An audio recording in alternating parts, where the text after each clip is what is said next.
परंतु ते इलाज करीत असताना त्यांच्या मनामध्ये थोडंसं वाईट विचार आले. ते वाईट विचार आल्या कारणाने त्यांना असं वाटलं की मी जर आता हिला जर चांगले डोळे व्हायची औषध दिली तर मलाही उपभोगण्यास मिळणार नाही. म्हणून त्यांनी त्या ठिकाणी तिची दृष्टी जाईल अशा पद्धतीची ट्रीटमेंट त्या डोळ्यावरती केली आणि तिचे डोळे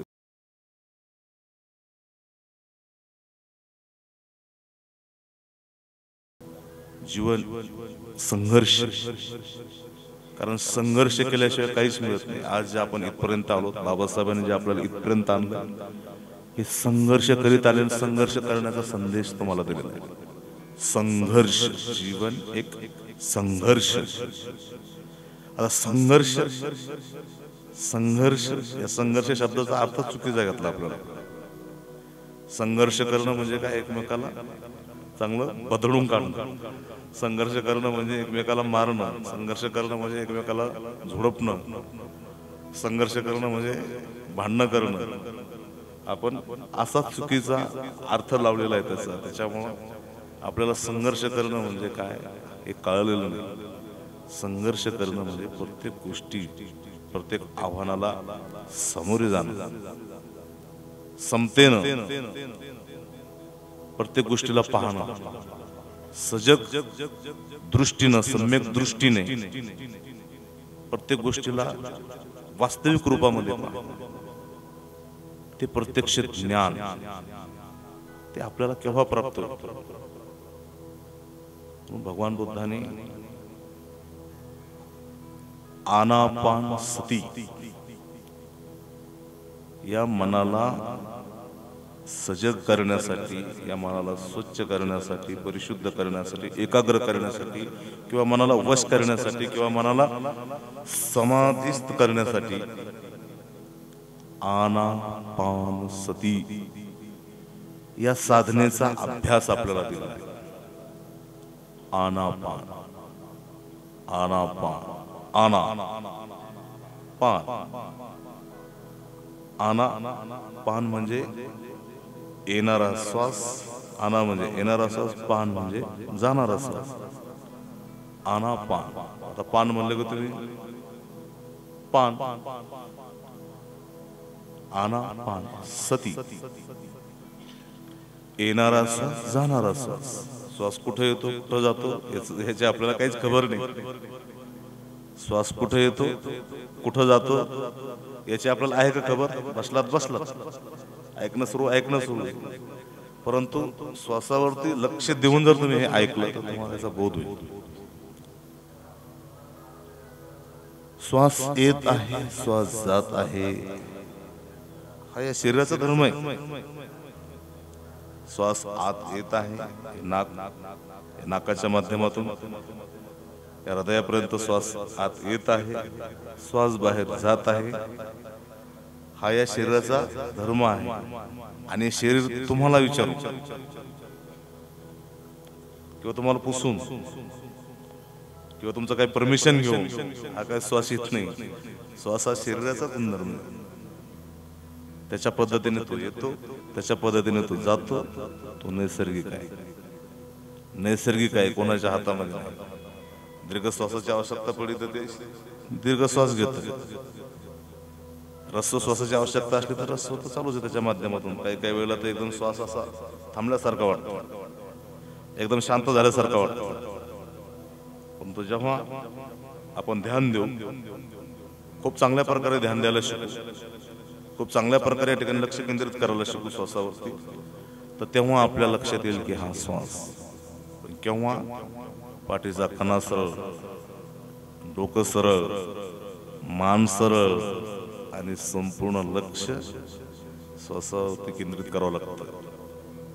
तेव्हा हे कळतं. तसं बसल्या बसल्या नाही कळणार तुम्हाला. कारण आपण जिवंत कशावरती आहोत? आपण कशावर जिवंत आहोत? कशावर जिवंत आहे आपण? श्वासावरती जिवंत आहे. काय काय लोक म्हणतात पाण्यावर जिवंत आहे, काय काय म्हणते भाकरीवर जिवंत आहे, काय काय लोक म्हणते खातो पितो म्हणून जिवंत आहे, काय काय लोक म्हणतात असाच जिवंत आहे. परंतु खरं जे आपण जे जिवंत आहोत ते श्वासावरती जिवंत आहोत. या श्वासामध्ये जी शक्ती आहे, या श्वासामध्ये जी ताकद आहे, या श्वासामध्ये जी पॉवर आहे, तुम्हाला जिवंत ठेवण्याची शक्ती या श्वासामध्ये आहे. तर तुम्हाला सगळ्या दुःखातून मुक्त करण्याची शक्ती सुद्धा या श्वासामध्येच आहे. तुम्हाला सगळ्या दुःखातून मुक्त करण्याची शक्ती या श्वासात आहे. ते पाहता आलं. तुम्हाला समाधी प्राप्त करून देण्याची शक्ती याच्यामध्येच आहे. प्रज्ञा प्राप्त करून देण्याची शक्ती याच्यामध्येच आहे. ज्ञान प्राप्त करून देण्याची शक्ती सुद्धा या श्वासामध्ये. श्वास साधारण समजू नका तुम्ही, कारण बुद्धांनी सुद्धा याचाच आधार घेतला. आनापानसती हे आपल्याला करायला शिकायचंय.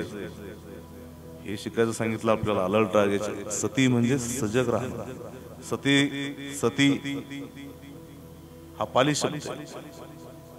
सती आनापानसती हा पाली शब्द आहे. त्याला मराठीमध्ये येणारा श्वास जाणारा श्वास त्या श्वासावरती संपूर्ण लक्ष केंद्रित करणं, संपूर्ण लक्ष केंद्रित करून त्याला आपण जाणणं, प्रत्येक श्वासाला जाणणं आणि प्रज्ञापूर्वक जाणणं, लक्षपूर्वक जाणणं. येणारा श्वास येत आहे, जाणारा जात आहे, तेव्हा मन भटकेल आपल्या इकडे. खूप मन भटकेल, खूप मन भटकेल, खूप मन भटकेल. तेव्हा भटकू द्यायचं का मनाला? तेव्हा निराश व्हायचं नाही, उदास व्हायचं नाही, परेशान व्हायचं नाही, घाबरून जायचं नाही. तेव्हा आपण पुन्हा संघर्ष करायचा, पुन्हा त्या ठिकाणी संघर्ष करायचा की ते पळालेलं मन पुन्हा त्याला वापस आणायचं. श्वासाला पळालेलं इकडे तिकडे भटकलेलं पण पुन्हा त्याला श्वासावरती घेऊन यायचंय. आणि मग नंतर ते मन श्वासाचं काम करेल, आनापानसतीचं काम करेल, येणाऱ्या जाणाऱ्या श्वासावरती लक्ष केंद्रित करेल.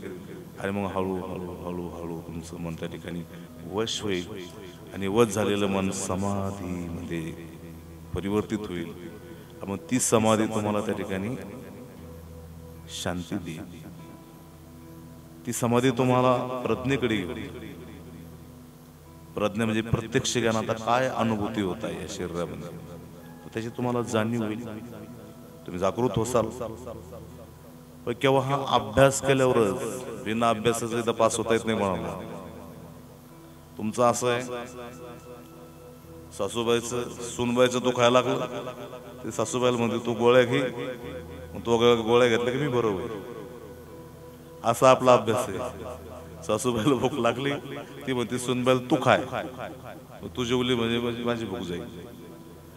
म्हणजे एवढा आपण कोणत्या भ्रमामध्ये आहोत, कोणत्या भ्रांतीमध्ये आहोत. आपल्याला हे ऑटोमॅटिक काही प्राप्त होत नाही. कुठलीही गोष्ट साध्य करण्यासाठी आपल्याला कष्टाची आवश्यकता आहे, परिश्रमाची आवश्यकता आहे, मेहनतीची आवश्यकता आहे. आणि मग भगवंताच्या काळामध्ये भगवंतांनी जेव्हा या मनाविषयी जो उपदेश दिला, धम्मपदा म्हणला गाथा मनोकुब्बांगमा धम्मा, याचा उपदेश ज्या कारणाने दिलेला आहे त्याचं कारण हे मनोमय आहे. बुद्ध काळामध्ये एक भिक्षू होते, चक्षुपाल नावाचे भिक्षू. हे भिक्षू अरहंत होते, परंतु अरहंत होता क्षणी त्यांची दृष्टी गेली होती. आणि ती दृष्टी ते अंध झालेल्या कारणामुळे, आता बाकीच्यांना माहित नाही ते आंधळे का कसे, डोळे तर होते दिसायचे परंतु दृष्टी नव्हती त्याच्यामध्ये, परंतु त्यांना सम्यक दृष्टी होती. चालत असताना अनेक प्रकारचे त्या ठिकाणी मुंग्या किडे वगैरे पायाखाली यायचे, तर काय काय ते मरायचे त्याच्या पायाखाली भिंतींच्या. मग तुमच्यासारखे उपासक बघायचे, अरे भिंतीच्या पायाखाली किती प्राणी मारतात, किती जीव मारतात, किती मुंग्या मारतात, किती मुंगळे मारतात, किती किडे मारतात. अशी मग त्यांच्यामध्ये चर्चा व्हायची. ही चर्चा पुन्हा भिक्षू संघामध्ये यायची आणि भिक्षू संघामध्ये ही चर्चा आल्याच्या नंतर अरे अरहंत भिक्षू, अरहंत असून सुद्धा त्यांच्या पायाखाली जर हे जीव मारतात तर अरहंत कसे? भगवंताला प्रश्न विचारला तर भगवान बुद्धांनी सांगितलं, भगवान बुद्धांनी भिक्षू संघाला सांगितले, भिक्षूंनो, बघा, हे असं होण्याचं कारण, अंधत्व येण्याचं कारण हे त्यांच्या अगोदरच्या भावामध्ये हे चक्षुपाल नावाचे भिक्षुक वैद्य होते आणि हे वैद्य असताना खूप चांगल्या प्रकारे फेमस असे डोळ्याचे डॉक्टर होते. ते डोळ्यावर इलाज करायचे, लोकांची गेलेली दृष्टी आणून द्यायचे, खूप चांगला इलाज करायचे. तेव्हा त्यांच्याकडे वैद्य असताना ते अनेक प्रकारचे लोक त्यांच्याकडे यायचे, महिला यायच्या, पुरुष यायचे, सर्वच यायचे. परंतु एक सुंदर अशी स्त्री त्यांच्याकडे आली डोळ्याचा इलाज करण्यासाठी. आल्याच्या नंतर मग त्यांनी तिचे डोळे बरे व्हायची दवा दिली आणि मग ते डोळे चांगले होणार. परंतु ते इलाज करीत असताना त्यांच्या मनामध्ये थोडस वाईट विचार आले. ते वाईट विचार आल्या कारणाने त्यांना असं वाटलं की मी जर आता हिला जर चांगले डोळे व्हायची औषध दिली तर मलाही उपभोगण्यास मिळणार नाही. म्हणून त्यांनी त्या ठिकाणी तिची दृष्टी जाईल अशा पद्धतीची ट्रीटमेंट त्या डोळ्यावरती केली आणि तिचे डोळे गेले. त्याच्यामध्ये डोळे गेले, अंध झाले. हे एक त्यांच्याकडून काय चांगलं काम झालं का? लोकांचे डोळे घालणं चांगलं काम आहे का? लोकांच्या डोळ्यामध्ये धुळफेक करणं चांगलं आहे का? बिलकुल चांगलं काम नाही. काय काय लोक लोकांच्या डोळ्यात बुटं घालतात, डोळे फोडायचं काम करतात, धुळफेक करायचं काम करते. परंतु हे कर्म बिलकुल चांगले नाही. हे तुम्हाला दुःखाकडे घेऊन जातात, अधोगतीकडे घेऊन जातात. आणि म्हणून हेच कर्म होतं. हे कर्म भंतेंच्या पाठीशी लागलं. परंतु या कर्मानं फळ दिल्याशिवाय सोडलं नाही. ते अरहंत झाले तरी फळ दिलं.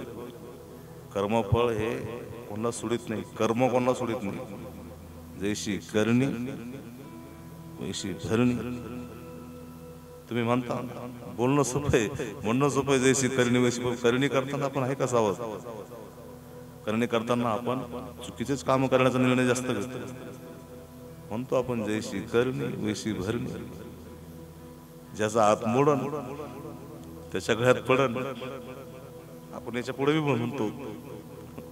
काय काय लोक म्हणतात जाऊ द्या बाबा, याला समजून सांगण्यात काहीच अर्थ नाही. काय काय लोक सुज्ञ लोक असतात, समजून सांगण्याचा खूप विचार करतात. काय काय लोक म्हणतात नको, यांना समजून सांगण्यात काही अर्थ नाही. काय काय लोक त्याच्या पुढे म्हणतात जाने दो, कुत्ता जाने चमडा जाने. कुत्ता जाने चमडा जाने. जा बाबा तिकडे काही करा, कसे राहा, काही करा, कसं वागा. शेवटी लोक सांगणारे जे लोक समजदार लोक असतात ते सांगताना त्या ठिकाणी विषय सोडून देतात. आणि म्हणून तेव्हा जे आपले जे कर्म असतात हे कर्म आपल्याला चुकीचेच काम तुमच्याकडून करून घेतात. काही काही वेळेला ज्या घटना घडायच्या असतात त्या घडतातच. ज्या घटना घडायच्या त्या घडतात, त्यांना कोणी रोखू शकत नाही. कारण कर्मापुढे कोणाचं काही चालत नाही. आणि म्हणून ते कर्म भंतींच ह्या अरहंत अवस्था प्राप्त होता क्षणी त्या कर्मानं तसं ते फळ दिलं आणि त्यांचे डोळे त्या कारणाने गेले. आणि म्हणून भगवंतांनी सांगितले हे कारण आहे त्याचं. म्हणून मनोपुंगमा माणसाने या मनाच्या बाबतीमध्ये खूप सजग राहिलं पाहिजे. हे मनोमय सगळं आपण जे जीवन जगत आहोत हे काय मनाच्या अधीन जाऊन आपण जीवन जगतो. मनोमय जीवन जगतो. मनाला जसं वाटन तसं करायचं, मनात हेन तसं वागायचं. लोक म्हणतात कसं वागा, जसं वाटतं तसं वागा, जसं करायचं तसं करा, असं आपण याच्यावर सोडून देतो. परंतु तसं नाही. मनामध्ये येणाऱ्या प्रत्येक विचाराला आपण तपासलं पाहिजे. तेव्हा आपण याच्यातून ह्या दुःखातून आवरू शकतो, सावरू शकतो. नाही तर हे मनोमय आहे. मनोमय सगळं जीवन काय मनाच्या हिशोबानं चालतं सगळं. मनोमय. म्हणून मनुष्याच्या मनामध्ये हे वाईट विचार येतात, वाईट कृती करण्याचे विचार येतात, वाईट बोलण्याचे विचार येतात. तेव्हा आपण पटकन काही आपल्या मनाच्या विरोधात काही घडलं तर मन लगेच ऍक्शन घेतं. आपल्यामध्ये बिलकुल संयम नाही. मनाच्या विरोधात काही घडलं तर आपण लगेच उद्रेक करतो. उद्रेक लगेच आपण कोणी कोण आपल्याला आर्य केलं लगेच आपण कार्य करतो.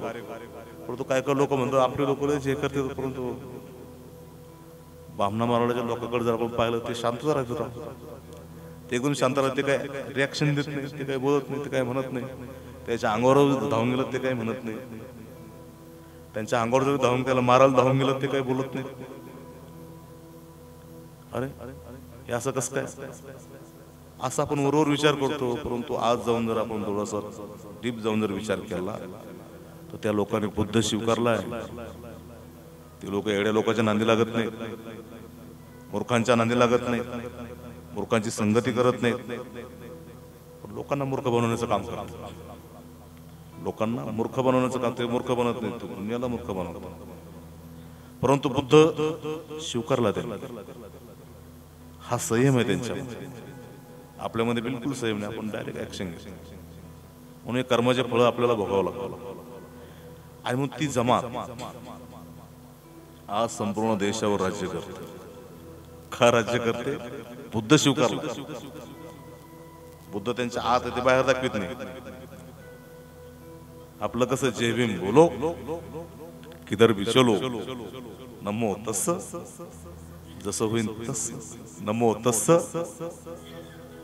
भगवत्वारहतो सम्मा संबुद्ध सम्मा संबुद्ध सम्मा संबुद्ध सम्मा संबुद्ध. हा जो मंत्रीने आज धडा दिला आपल्याला, हा धडा निश्चितच तुमच्या जीवनामध्ये बदल करणार आहे. सम्मा संबुद्ध सम्मा संबुद्ध सम्मा संबुद्ध कंटिन्यू नेहमी म्हणत राहा. जेव्हा कधी तुमच्या जीवनामध्ये विषम अवस्था येईल, दुःख येईल, संकट येईल, तेव्हा तुम्हाला जेव्हा कधी दुःख वाटतंय, जेव्हा कधी अशांत वाटतंय, तेव्हा तुम्ही सम्मा संबुद्ध सम्मा संबुद्ध सम्मा संबुद्ध म्हणा.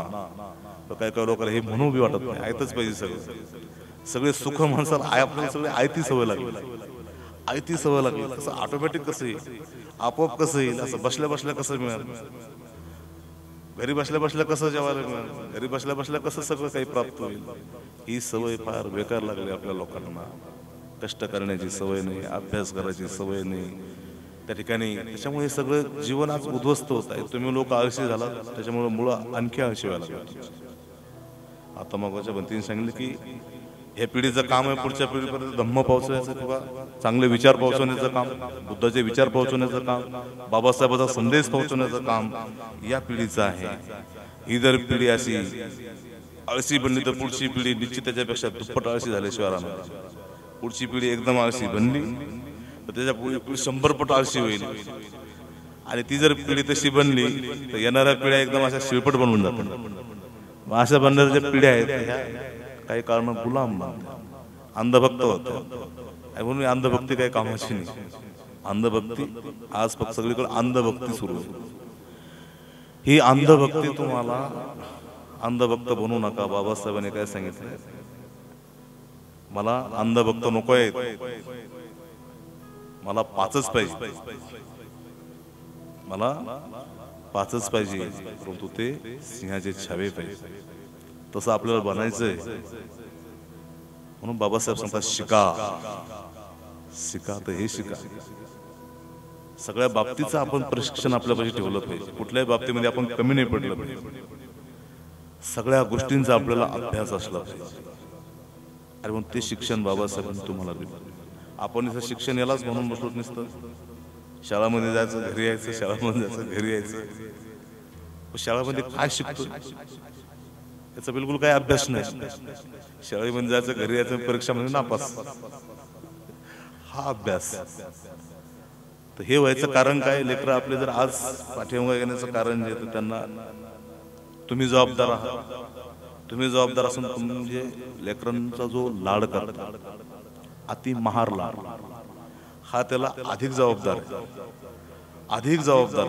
याच्यामुळे आपले लेकरं तुम्हाला तुमच्या जीवनात दुःख येण्याचे कारणच आहे की उद्या तुम्ही ज्या लेकरांना कुठल्याही प्रकारचे संस्कार देत नाही, कुठल्याही प्रकारचं चांगलं वळण लागत नाही, कुठल्याही प्रकारचा चांगला मार्ग त्याला सांगत नाही, कुठल्याही प्रकारचं त्याला समजावत नाही, चुकीच्या मार्गापर्यंत त्याला रोखत नाही, व्यसन करायला लागला तर आपण त्याला आवरत नाही.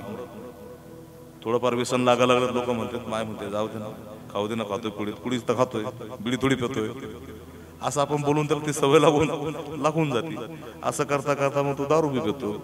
दारू पिऊन आला की मग हातामध्ये दगड घेतो, मग मायबापाला हाणतो. मग तेव्हा तुम्ही लोकांना सांगता पोरं आम्हाला मारू राहिले, हाणू राहिले, असं करू राहिले, तसं करू राहिले. चुकलं ना तुमचं सगळं. आज निव्वळ लाड करा लेकरांचा, लाड सगळेच करतात. इतर तर तुम्ही पहा जरा डोळे उघडे करून, ब्राह्मण लोक जे लाड करतात तो लाड आणि आपण जो लाड करतो तो लाड, आपला लाड सगळा विनाशाकडे घेऊन जाणार आहे, अधोगतीकडे घेऊन जाणार आहे. त्यांचा जो लाड आहे, त्यांच्या लाडाने त्यांचे लेकरं IAS बनतात, IPS बनतात, MPSC UPSC मोक्याच्या माऱ्याच्या जागा ते काबीज करतात. आणि आपले लेकरं या लाडामुळं बिंडोक बनून मार खायच्या जागेवर. विचार करा, त्यांची लाड करण्याची पद्धत अशी, आपण लाड असा करतो की बस आपले लेकर पुढं डोकं चाललं नाही पाहिजे, त्याचा असा लाड आहे, बधीर झाला पाहिजे, मूर्ख बनला पाहिजे असा लाड आहे, हा मूर्खपणाचा लाड आहे. त्यांचा जो लाड आहे, त्यांचं जर लेकरू मोबाईल मागायला लागलं तेव्हा त्या बाळाला टार्गेट देतात की तुला एवढी जे अल्फाबेट आहेत 12 खडी पूर्ण करून द्यावी लागेल, 100 शब्द पाठ करून द्यावे लागते, उजळणी पाठ करून द्यावे लागेल, 10 पानं शुद्ध लेखन हिंदी मराठी इंग्लिश मला लिहून द्यावं लागेल. आई असं लेकराला त्या ठिकाणी करते. तेव्हा ते लेकर लिहायला शिकतात, वाचायला शिकतात. आणि हे सगळं केल्याच्या नंतर मग ती डिमांड पूर्ण करतात. आपल्याकडे तसं नाही. आपल्याकडे आपण मोबाईल द्यायला लेकराच्या हातामध्ये ते गेमच खेळत बसतो. ते गेम खेळतंय, मायबाप गेम खेळते, मायबापाच्या आयुष्याचा गेम, लेकरचा गेम वाजून जातो, सगळ्याचाच गेम असतो. त्याच्यामुळे हा फरक आहे. त्याच्यामुळे आपण कुठलेच राहिलो नाही. आज केवळ हे भिक्खू संघ आहे, हा धम्मा आहे. म्हणून आज आपण थोडेसे सुरक्षित, हा धम्म तुम्हाला, हे भिक्खू संघ तुम्हाला प्रत्येक गोष्टीपासून सावरण्याचं काम करतोय, सावधान करण्याचं काम करतोय. तुम्हाला प्रज्ञावान बनवण्याचं, शीलवान बनवण्याचं, गुणवान बनवण्याचं तुम्हाला कार्य भिक्षू संघ करीत आहे. भिक्षू संघ आणि या भिक्षू संघाला जोपासण्याची जबाबदारी तुमची आहे, भिक्षू संघाला सांभाळण्याची जबाबदारी तुमची आहे. तेव्हा हे बुद्ध शासन जिवंत राहील. बुद्ध शासन जिवंत ठेवून, शासन जर आपल्याला काहीच करता येत नाही तर हे करा. आपल्याला जर कुठलेच कामं करता येत नाही तर आपण धम्माचा प्रचार प्रसार करायच्या कामी लागले पाहिजे. म्हणून बाबासाहेबांनी दिलेला हा बौद्ध धम्म हाच तुम्हाला वाचवणार आहे. आज सगळीकडे युद्ध सुरू आहे, सगळीकडे वाद सुरू आहेत, भयंकर वाद आहेत. आता आरक्षणाचा हा नवीन वाद आहे. आरक्षण पाहिजे लोकांना. आपल्याला वाटते का आरक्षणाची गरज? बाबासाहेबांनी हा बौद्ध धम्म दिला, हे जगातलं सगळ्यात मोठं आरक्षण आहे. बौद्ध धम्म हे काय, बुद्ध काय आहे? बुद्ध हे जगातलं सगळ्यात मोठं आरक्षण. हे बाबासाहेबांनी आपल्याला, बाकीच्या कुठल्याच आरक्षणाची गरज नाही. बुद्ध आणि त्या बुद्धाला आपण सर्वांनी, मी बुद्धं शरणं गच्छामि, मी बुद्धाला शरण जातो. बुद्धाला शरण जात असताना बुद्धामधले जे सर्वश्रेष्ठ सद्गुण आहे त्या गुणाला आपल्याला धारण करायचं. ते सद्गुण आपण धारण केल्याशिवाय आपल्यातले अवगुण जाणार नाही. म्हणून आपण सगळेजण बुद्धं शरणं गच्छामि म्हणतो, परंतु त्या बुद्धाला आपण समजून घेत नाही. शरण जाणं म्हणजे काय करणं? शरण म्हणजे बुद्धं शरणं गच्छामि म्हणजे शरण जाणं, असं याचा अर्थ असा समजून आपण बसलो. म्हणजे अगरबत्ती लावून, मेणबत्ती लावून, फुलं वाहून झालं शरण जाणं. हे शरण जाणं नव्हे. बुद्धं शरणं गच्छामि म्हणजे बोध करून घेणं. दुःख काय आहे, या दुःखाचं कारण काय आहे, हे दुःख निवारण कसं करता येईल, या निवारणाचा मार्ग काय, याचा बोध करणं म्हणजे बुद्धं शरणं गच्छामि. दुःख समजलं पाहिजे आपल्याला, दुःख. आणि हे अज्ञानामुळे सगळे दुःख आहे. म्हणून सगळे दुःख दूर झाले पाहिजे. म्हणून भगवान बुद्धांनी जो उपदेश दिला की हे मनोमय मन जे आहे याला ओळखून जे लोक चांगल्या मनाने बोलतात, चांगल्या मनाने सत्कर्म करतात, त्यांच्या पाठीशी कधीच दुःख येत नाही, त्यांच्या पाठीशी सुख राहतं.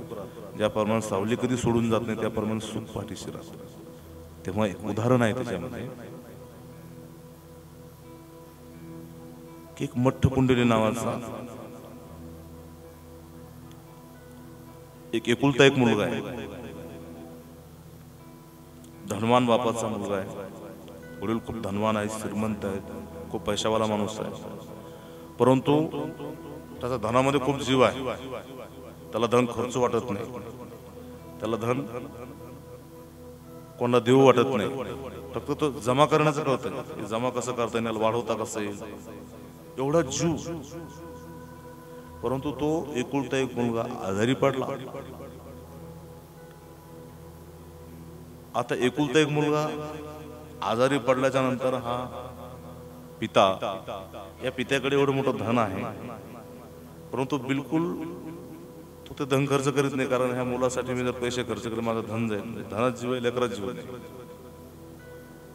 असं करता करता त्याचा आजार वाढत जातो आजार.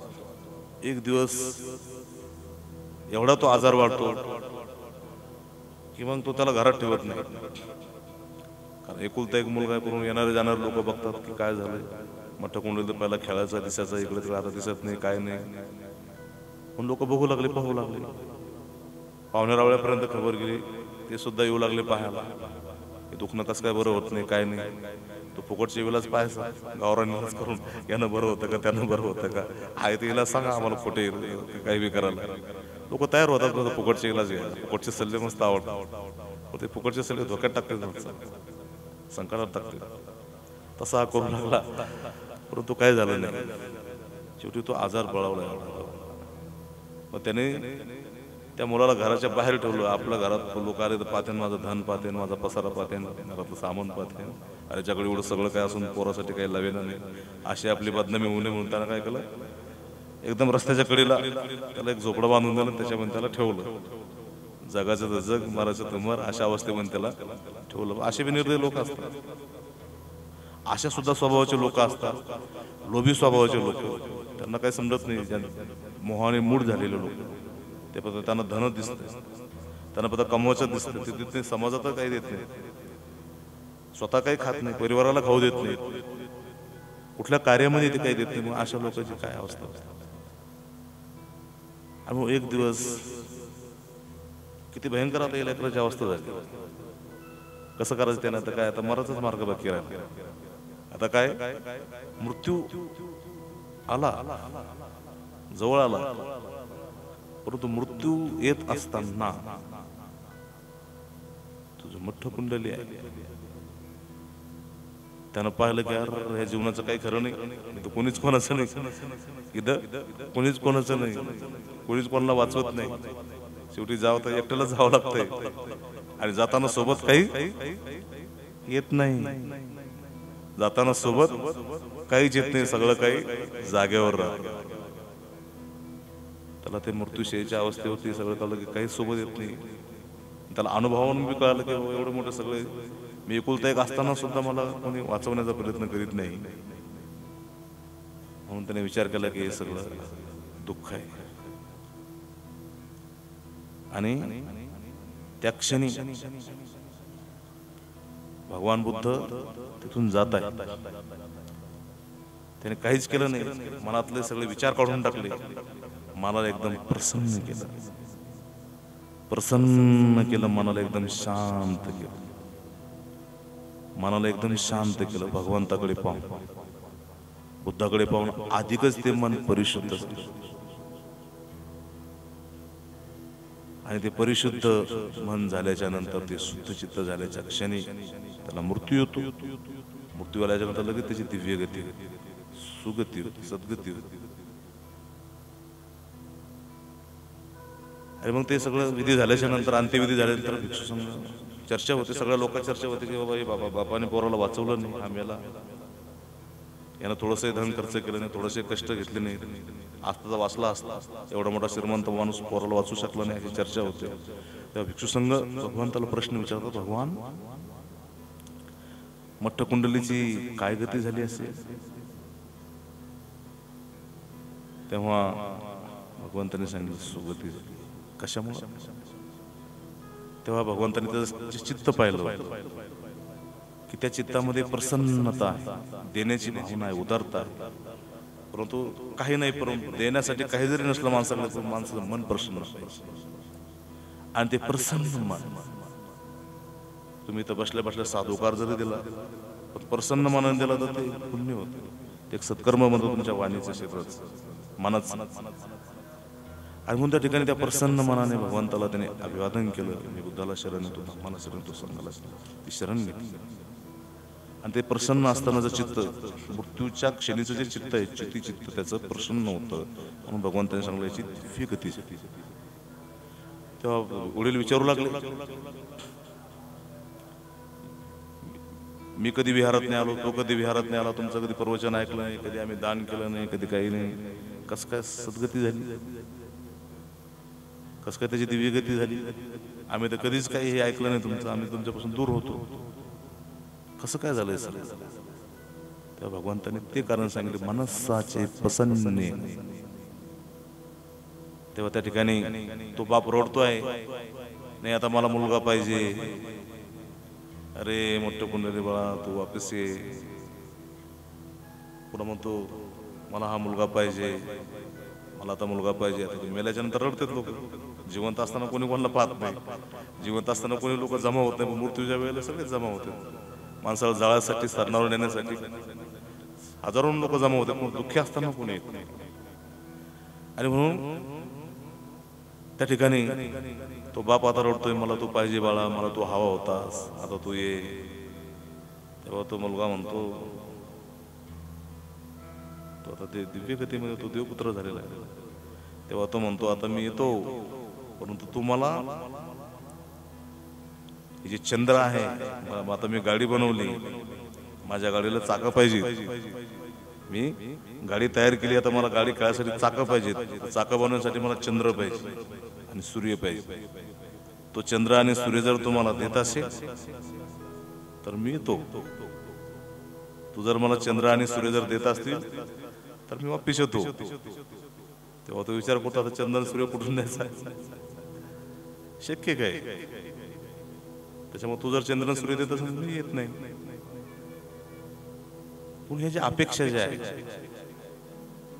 जेव्हा माणूस हयात असताना त्याने जर हे सगळं केलं असतं तर मुलगा राहिला असता. परंतु आता तू त्याच्या सत्कर्माने, त्याच्या प्रसन्न मनाने त्याने मन प्रसन्न केलं. शुद्ध चित्त, भगवंताप्रती श्रद्धा, भगवंताच्या धर्माप्रती श्रद्धा, संघाप्रती श्रद्धा असतानाचं जे चित्त आहे, त्या चित्ताने त्याला सद्गती प्राप्त करून दिली. बघा, प्रसन्न मनस्साचे प्रसन्न भासती वा करोती वा ततोनं सुख मनवेती छायावर अनपाई. हे प्रसन्न मन, प्रसन्न मनाने केलेलं कार्य, स्वच्छ सुंदर मनाने केलेलं काम, स्वच्छ सुंदर श्रद्धायुक्त मनाने दिलेलं दान, हे सगळं तुम्हाला तुमच्या जीवनामध्ये सुख प्राप्त करून. कोणतं सुख? ज्याप्रमाणे तुमची सावली तुम्हाला कधी सोडत नाही त्याप्रमाणे हे सगळं सुख प्राप्त होतं. निब्बाण सुख माणसाच्या जीवनामध्ये आपल्याला प्राप्त करता येतं. या मार्गाने आपण चालू. म्हणून प्रसन्नता, मनस्साचे प्रसन्नेन भासती वा करोती वा ततोनं सुख मनवेती छायाव अनपायिनी. सदैव सुखे तुमच्या सोबत राहील. म्हणून बाबासाहेबांनी आपल्याला सर्वश्रेष्ठ धम्माचा मार्ग दिलेला आहे, बुद्धाचा मार्ग दिलेला आहे. या मार्गाचं आपल्या जीवनामध्ये जी शील दिलेली आहे त्या शीलाचं पालन करायला शिका, संवर्धन करायला शिका. बोध घ्या, धर्म समजून घ्या. हे जीवन फार क्षणिक आहे, क्षणभंगूर आहे, दुःखाकडे आपल्याला घेऊन जाणार आहे. त्यामुळे आपली सद्गती झाली पाहिजे, सुगती झाली पाहिजे. आपल्या जीवनामध्ये मृत्यूच्या आधी आपल्याला बोध झाला पाहिजे धम्माचा. हे तुम्हाला उमजणं, समजणं आपल्या सर्वांना नितांत आवश्यक आहे. म्हणून हा धम्माचा अभ्यास करण्यासाठीची धम्म परिषद, धम्माचा अभ्यास सजगतेचा अभ्यास, सावधानतेचा अभ्यास,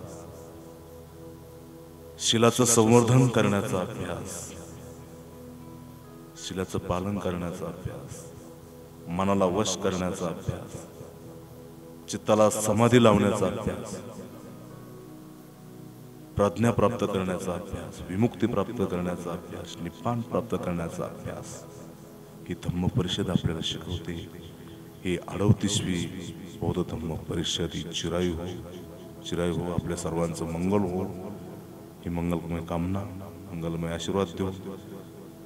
माझी धम्मदेशना या ठिकाणी समाप्त करतो. या ठिकाणी पूज्य बंधींची धम्मदेशना आपल्याला श्रवण मोठ्या बंधींची या ठिकाणी आता सर्वांना मंगलमय शुभेच्छा देतो. या धम्म परिषदेच्या सर्वांच्या जीवनातील सगळे दुःख दूर हो, सगळे शोक, सर्व भय, सर्व संकट दूर हो, सर्वांना दुःख निरोग आयु आरोग्य प्राप्त हो ही मंगलमय कामना.